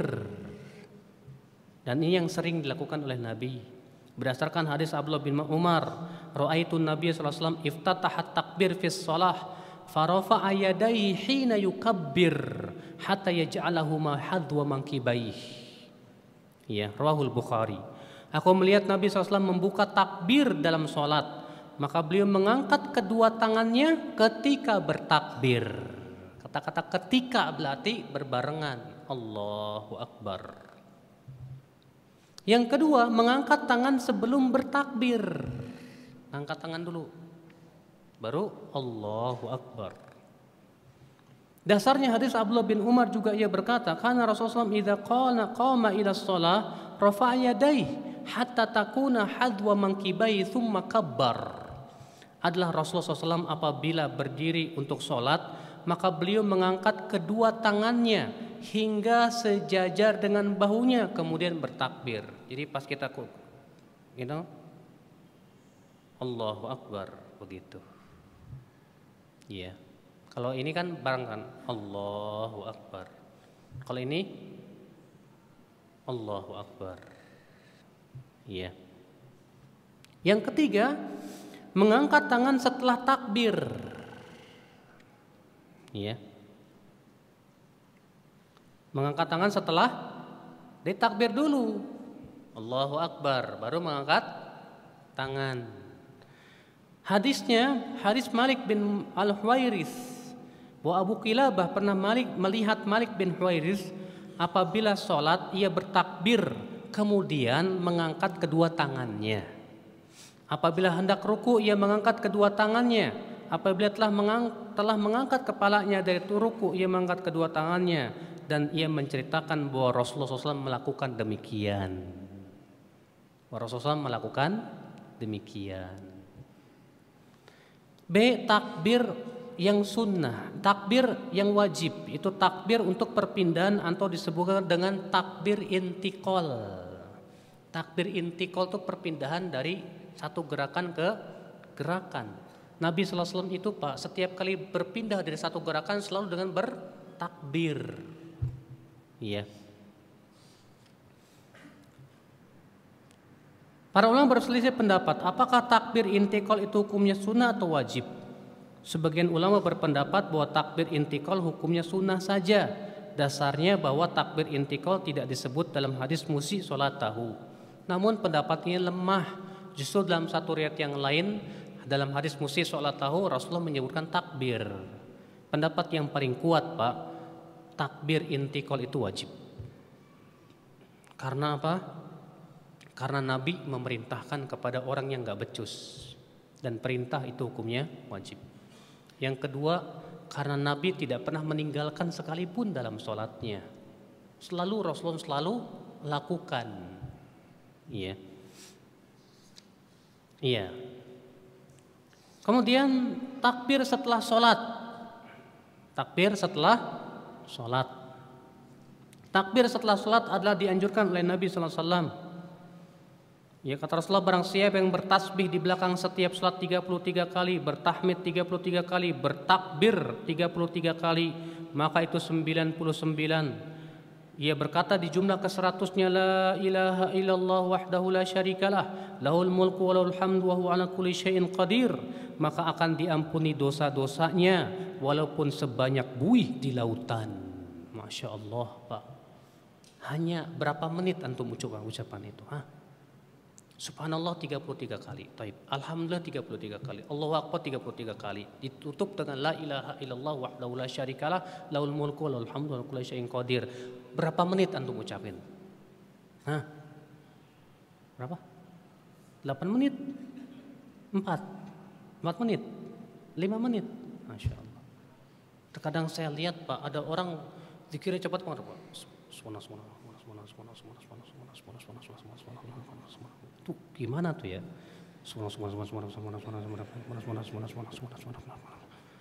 Dalam 1 menit selesai. Iya. Kalau Rasulullah SAW biasanya menghitungnya dengan jari jemari.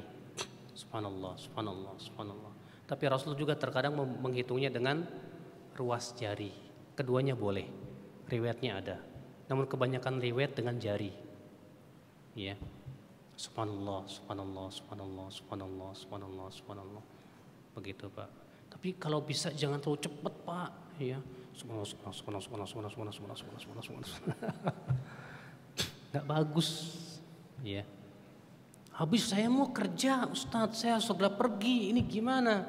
Ya udah kalau begitu ada yang lain, gak harus 33 kali. Rasulullah pernah mengajarkan subhanallah 10, alhamdulillah 10, Allahu akbar 10. Dah. Ada pilihan. Kalau memang ternyata kepepet waktunya gitu kan. Iya.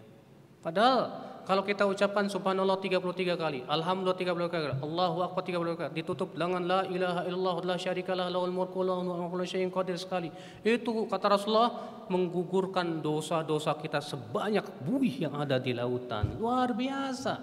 Cuma 5 menit enggak sampai. Gara-gara itu dosa kita yang sebanyak buih itu digugurkan oleh Allah Subhanahu wa taala. Makanya dalam riwayat yang lain Rasulullah bersabda apa? Pahalanya besar, yang mengamalkannya sedikit. Ya, yang mana sedikit. Nah, jadi permasalahan adalah ikhtilaf para ulama. Apakah zikir setelah sholat itu dilafadzkan dengan keras atau disirkan? Ya, kalau di Indonesia biasanya apa? Dikerasin. Iya. Baik, Pak. Mazhab Imam Ahmad mengatakan yang sunnah keras. Mazhab Imam Ahmad mengatakan yang sunnah apa? Dalilnya hadis Ibnu Abbas. Kunna na'rifu inqidha'a sholati Rasulullah SAW bitakbir. Dari Ibnu Abbas berkata, dahulu kami mengetahui selesainya sholat Rasulullah SAW dengan takbir. Berarti Ibnu Abbas mendengar. Dan berarti yang lain, anna raf'a as-saut bidzikri hina yansarifu an-nas minal maktubah kana ala ahdi Rasulullah sallallahu alaihi wasallam. Bahwa mengangkat salat, mengangkat zikir, sesungguhnya mengangkat suara dengan zikir setelah manusia selesai melaksanakan salat fardu di zaman Nabi sallallahu alaihi wasallam. Jadi menurut Imam Ahmad yang sunnah zikir setelah salat itu dikeraskan, tidak disirkan. Ini madhab Imam Ahmad. Sementara madhab Imam Syafi'i mengatakan yang sunnah sir dan boleh dalam rangka taklim, tapi tidak boleh terus menerus. Boleh dikeraskan sekali-kali saja untuk mengajarkan, tapi tidak boleh terus menerus. Jadi Pak, yang ada di Indonesia ini ngamalin madhab siapa Pak? Hah? Yang ada di Indonesia ini ketika zikirnya dikeraskan ngamalin madhab siapa? Hambali, bukan madhab Syafi'i. Jadi kalau Anda mengatakan kalau kita harus, terkadang kan sebagian orang berkata begitu, kita harus ikut mazhab satu saja, nggak boleh banyak-banyak. Jujur, iya harus. Tapi buktinya Anda setelah sholat zikirnya keras. Itu kan mazhab Syafi'i. Enggak kok, niat saya dalam rangka taklim, kok tiap hari. Imam Syafi'i mengatakan nggak boleh terus menerus. Ya. Justru Imam Syafi'i mengatakan yang sunnah tidak dikeraskan. Yang Imam Ahmad mengatakan apa? Yang sunnah dikeraskan. Apa dalilnya Imam Syafi'i? Ayat.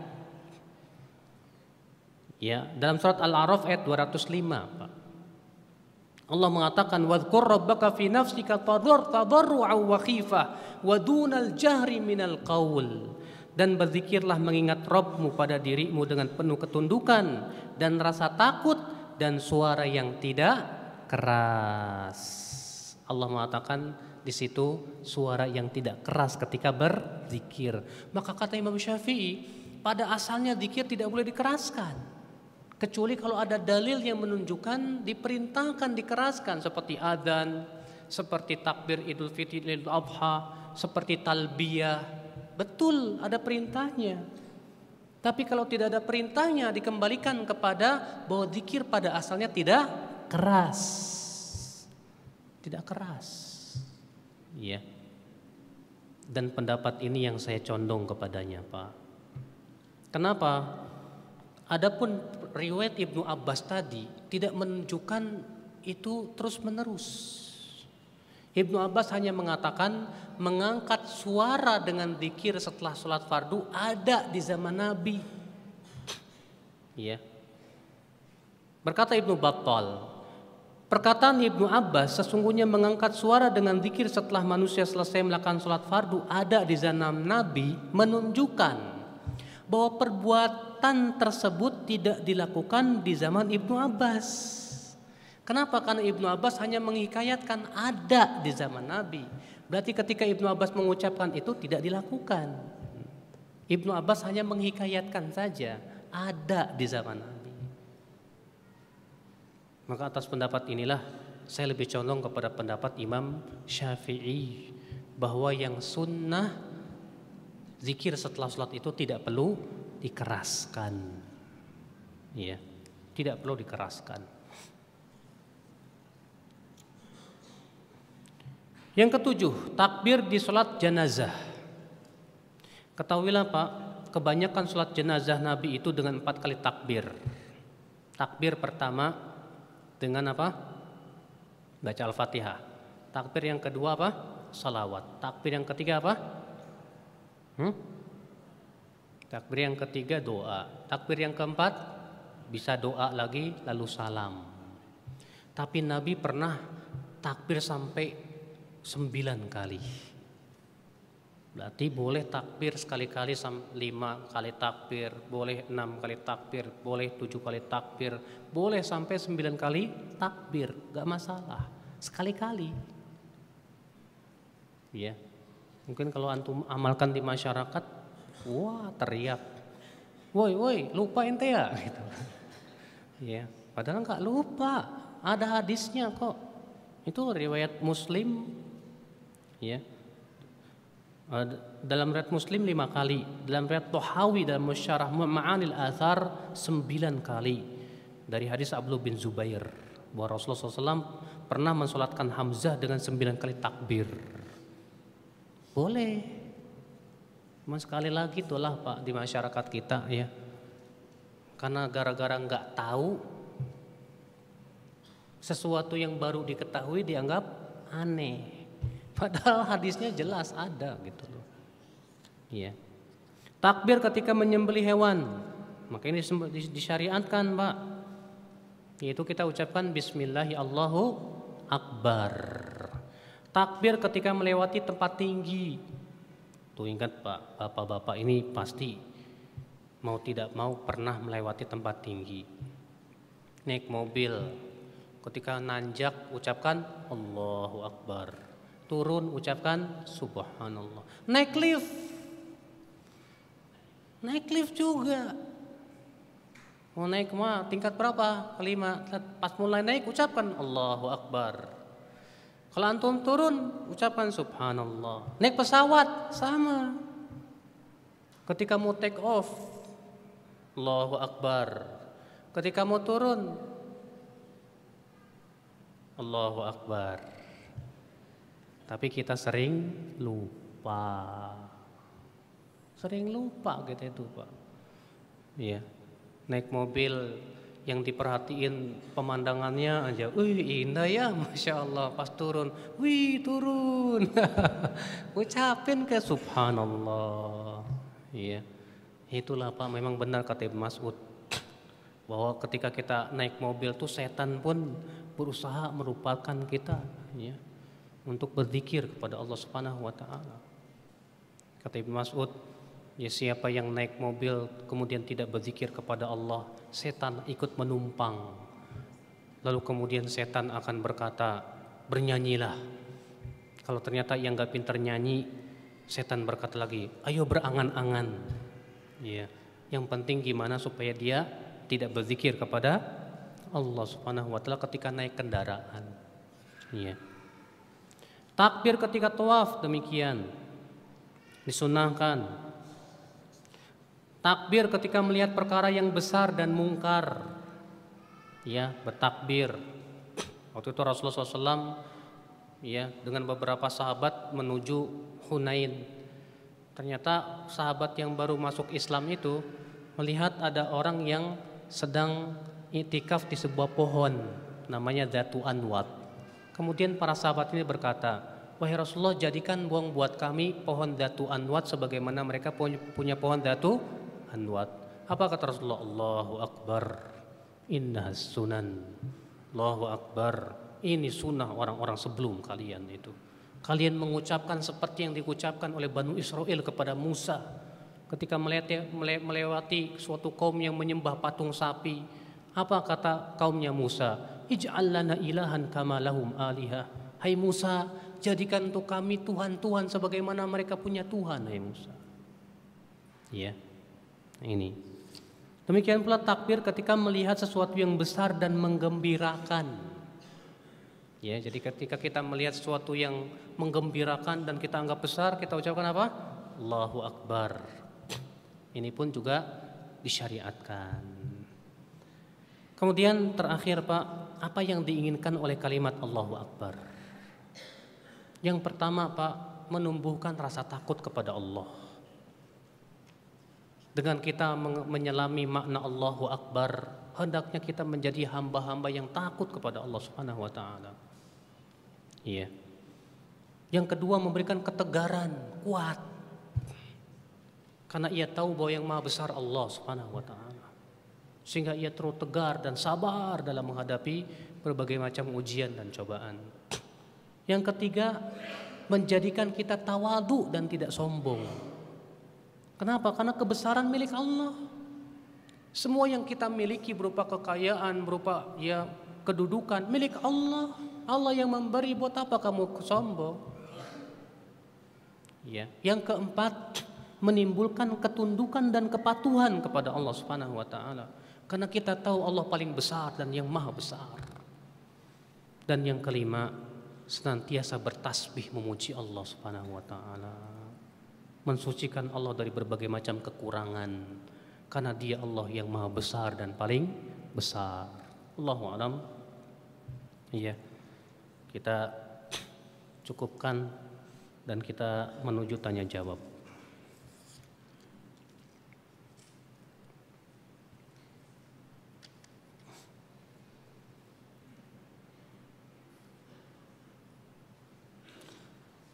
Adakah ketentuan jumlah bilangan berapa banyaknya mengucapkan takbir setelah selesai sholat fardu? Kan sudah disebutkan tadi, yang pertama 33, yang kedua 10, yang ketiga 25. Maka ketiga lafaz, tiga jumlah ini ya ada riwayat yang menunjukkannya. Tapi yang masyhur itu yang pertama 33. Ya. Ustadz, kok saya nganggep terlalu sedikit ya? Saya mau nambah boleh nggak Ustadz? Subhanallah 330, Alhamdulillah 330, Allahu Akbar 330. Saya tambahin la ilaha illallah wahdahu la syarikalah lahul mulku wa lahul hamdu wa syai'in qadir 10. Jadi 1000 Ustadz. Kan lebih banyak dong. Kita katakan, emang kamu lebih tahu dari Rasul ya? Hah? Rasul aja cuma 33 dan itu yang Allah pilih untuk hambanya. Kok kamu pengen nambah-nambah gimana sih? Ya, sesuatu yang Rasulullah tidak pernah syariatkan jangan, nggak boleh. Sesuatu jumlah yang telah Rasulullah tentukan jangan dirubah. Ya. Ustaz, saya bekerja di pabrik. Ketika waktu sholat saya tidak mendengar adzan karena masjid agak jauh dari pabrik. Apakah saya boleh sholat di musola pabrik atau tetap sholat jamaah di masjid? Kalau memang jauh masjidnya, mengkhawatirkan juga antum malah melalaikan pekerjaan di pabrik, sholatlah di musola pabrik bersama teman-teman. Itu lebih baik. Ya. Wajibnya kita datang ke masjid itu Pak, kalau terdengar adzan. Sebagian ulama mengatakan bahwa di zaman Nabi nggak ada speaker dan adzan yang dikumandangkan di masjid pada waktu itu paling kedengaran berapa meter? nggak sampai 2 kilo, nggak sampai 2 kilo. Maka yang kedengaran itu yang harus datang. Adapun yang nggak kedengaran nggak wajib datang. Ya sekarang speakernya pakai toa, sampai 10 kilo juga kedengaran. Maka yang 10 kilo saya dengar yang apa harus saya datangi, Ustaz? Ya kalau memang itu masyakoh, berat, ya nggak datang nggak apa-apa. Tapi kalau memang antum bisa datang juga, masya Allah. Ya. Nah kalau di pabrik kita harus lihat. Kalau misalnya saya pergi ke masjid yang jauh menyebabkan saya lalai dalam apa pekerjaan di pabrik, nggak boleh. Maka sholatlah berjamaah di musola pabrik bersama teman-teman, itu yang benar. Apakah ketika sholat hari raya Idul Fitri atau Idul Adha, takbir yang kedua sampai ketujuh kita mengangkat tangan atau tidak mengangkat tangan ya Ustadz? Ya. Atau membaca lafaz takbirnya saja. Ada satu riwayat yang menyebutkan bahwa Rasulullah SAW di sholat jenazah, Rasulullah SAW di sholat jenazah, yaitu beliau mengangkat tangan di rakaat pertama kemudian tidak kembali lagi. Tsumma la ya'ud. Sebagian mengatakan dikiaskan kepada sholat jenazah, sholat id, sehingga tidak perlu mengangkat tangan, cukup di takbir pertama saja. Namun kembali saya tidak setuju dengan tashihnya Syekh Albani terhadap lafaz tersebut. Saya lebih condong kepada tad'if, pendoifan lafaz tersebut karena terjadi ya ittirab di situ. Ya. Yang kedua, ada riwayat dari para tabi'in bahwa mereka mengangkat tangan di setiap kali takbir. Masalahnya apa? Tidak ada dalil dari Rasulullah SAW. Apakah mengangkat tangan atau tidak? Jadi kalau tidak ada dalilnya, tapi ada contoh dari salafnya gimana? Maka dalam seperti ini, dalam keluasan, Anda yang mau takbir, mengangkat tangan setelah takbir silahkan, yang enggak mengangkat tangan pun silahkan. Karena dalam masalah ini tidak ada nas, namun ada contoh dari salafus saleh. Wallahu a'lam.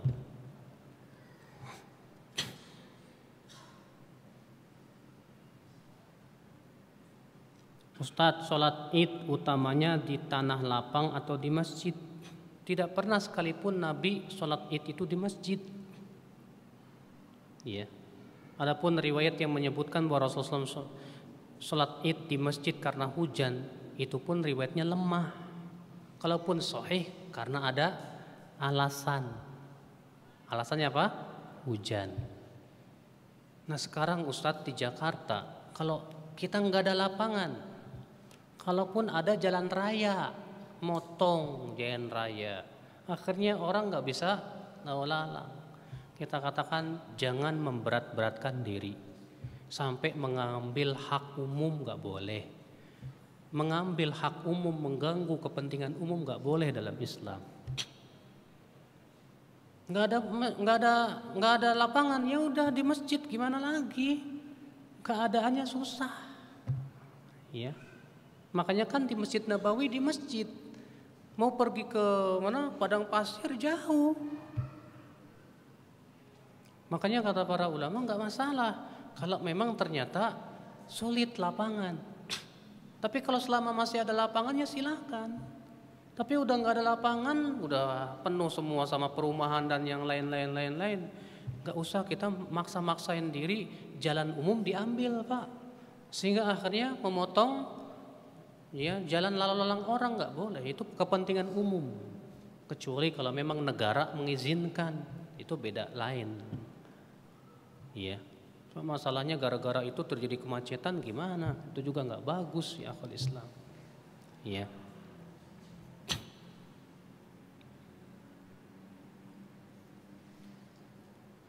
Bagaimana contoh membaca amin dalam sholat fardu? Amin. A itu mad wajib 2 ketuk. Min itu mad arid li sukun, bisa dibaca 2 sampai 6. Jadi kita ucapkan amin.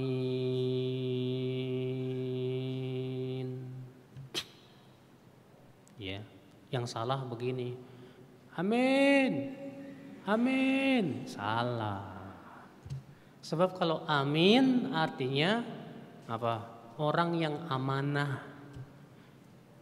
Kalau amin artinya ya Allah kabulkan.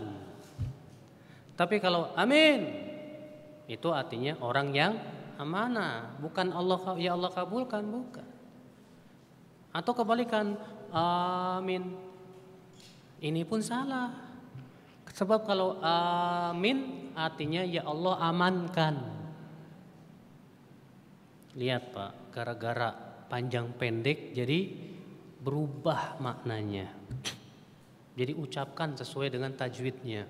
Amin. Min boleh 2, boleh 4, boleh 6. Ya.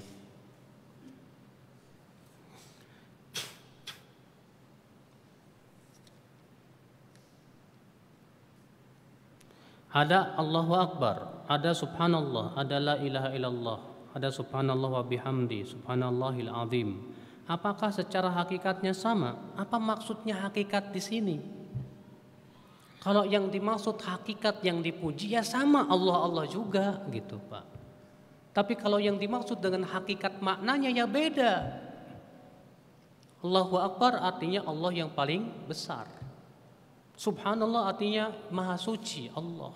Alhamdulillah artinya segala puji bagi Allah. La ilaha illallah artinya tidak ada ilah yang berhak disembah kecuali Allah. Masing-masing mempunyai keistimewaan tersendiri. Ya.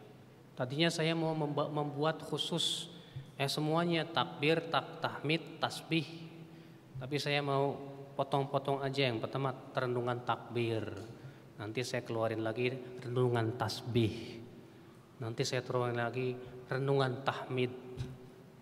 Ya kecil-kecil kan bisa dibawa kemana-mana Pak. Ya. Terkadang kalau kita baca buah kitab gede ya males.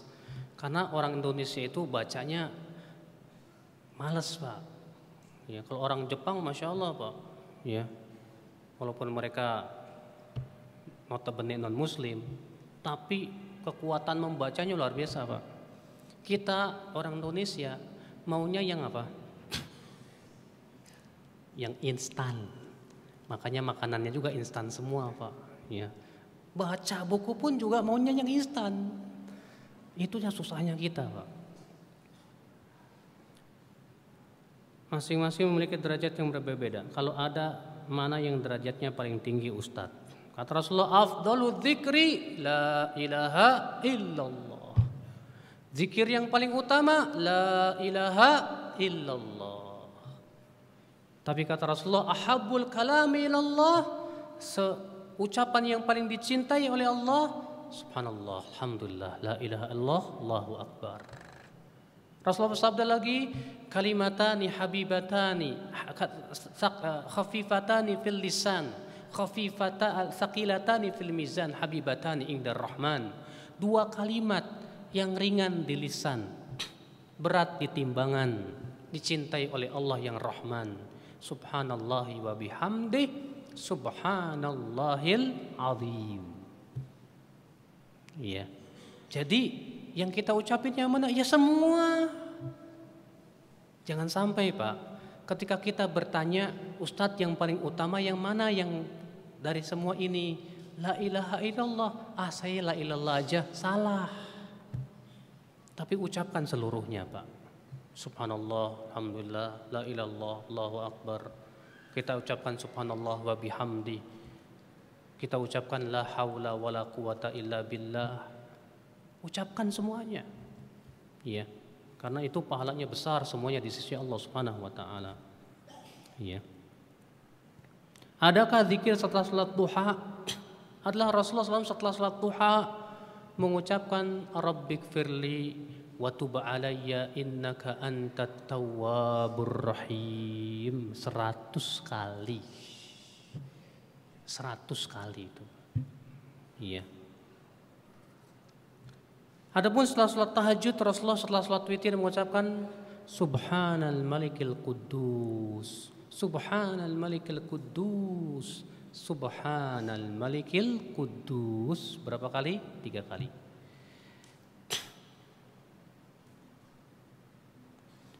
Tadi dikatakan tidak ada lafaz takbir dari Nabi. Jadi pada saat itu Nabi takbirnya gimana? Enggak tahu. Masanya enggak dari riwayat yang sahih.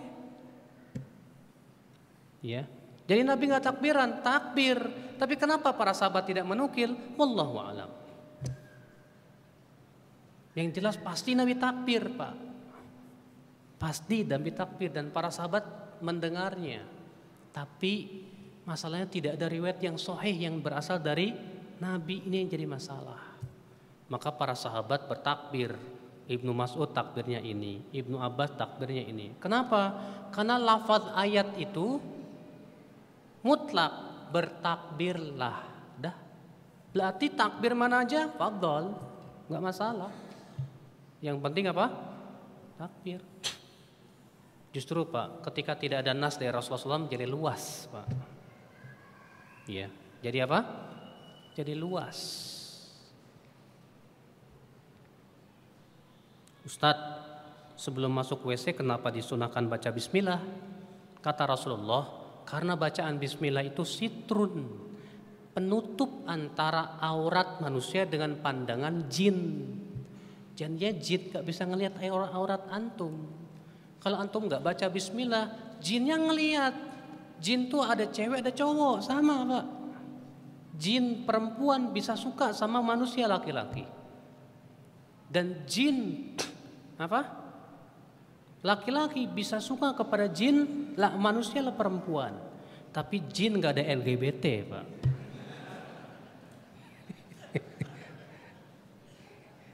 Jin gak ada LGBT. Iya. Jin senangnya sama lawan jenisnya. Nah itu, Pak.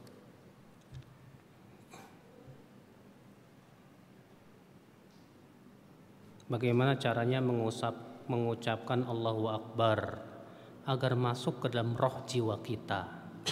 Yaitu kita berusaha merenungkan tentang makna Allahu Akbar. Bagaimana kebesaran Allah Subhanahu wa taala yang sangat besar sekali. Insya Allah kalau kita renungkan sambil kita ya khusyuk ya, insya Allah itu akan terasa di hati kita, insya Allah. Ya.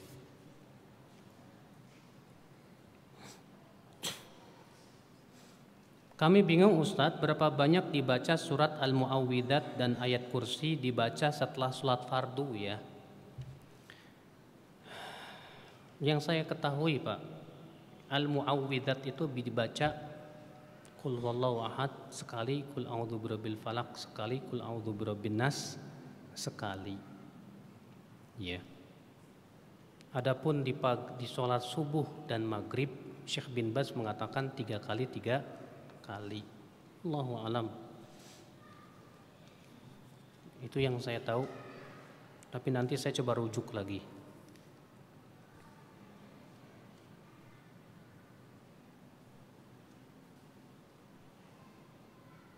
Adakah dalil tidak mengangkat tangan ketika takbir 7 kali, 5 kali? Enggak ada. Cuma masalahnya kan para ulama, Pak, dalam kitab usul fikih memberikan kaidah-kaidah.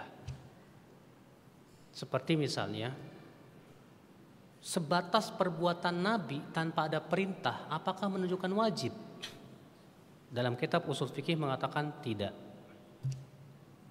Iya. Kecuali kalau perbuatan Nabi itu dalam rangka mempraktekkan perintah Allah dalam Al-Quran yang sifatnya wajib, maka itu bisa jadi wajib. Tapi kalau tidak ada perintah, hanya sebatas praktek saja. Dalam kitab usul fikih mengatakan itu menunjukkan hukumnya sunnah, tidak sampai kepada wajib. Itu pun dilihat lagi, apakah perbuatan Nabi ini sifatnya yang berhubungan dengan kebiasaan tabiat manusia atau tidak. Kalau sifatnya tabiat, misalnya Nabi nggak suka daging dob, itu kan tabiat. Ketidaksukaan itu tidak menunjukkan tidak boleh, karena masalah selera makan beda-beda. Bapak mungkin nggak suka tempe, yang ini suka. Yang satu sukanya pecel, yang ini nggak suka. Itu selera. Maka kalau Nabi nggak suka makan daging dob, kalau kita tidak ikuti nggak masalah. Karena itu sifatnya tabiat manusiawi, Pak. Iya, tabiat manusiawi.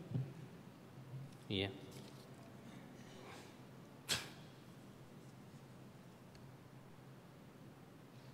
Adakah sunahnya takbir sebelum tidur? Wah, saya belum dapat dalilnya itu, Pak. Iya. Sebelum tidur kita disunahkan mengucapkan takbir, saya belum dapat dalilnya.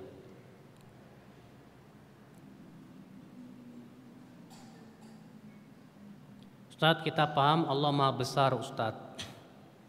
Tapi dalam mengamalkan perintah dan larangannya terkadang mikir-mikir takut resiko. Gimana ya Ustadz ya? Ya, kenapa sih harus mikir-mikir? Takut rugi dunia. Rugi dunia kecil, Pak, dibandingkan rugi akhirat. Kalau kita di dunia rugi, udah selesai. Di akhirat jangan sampai rugi lagi. Rugi dunia akhirat, waduh, ini yang paling naudzubillah, nasallallahu alaihi. Yang kedua, setan menakut-nakuti. Kata Rasulullah, Allah berfirman dalam surat Al-Imran apa?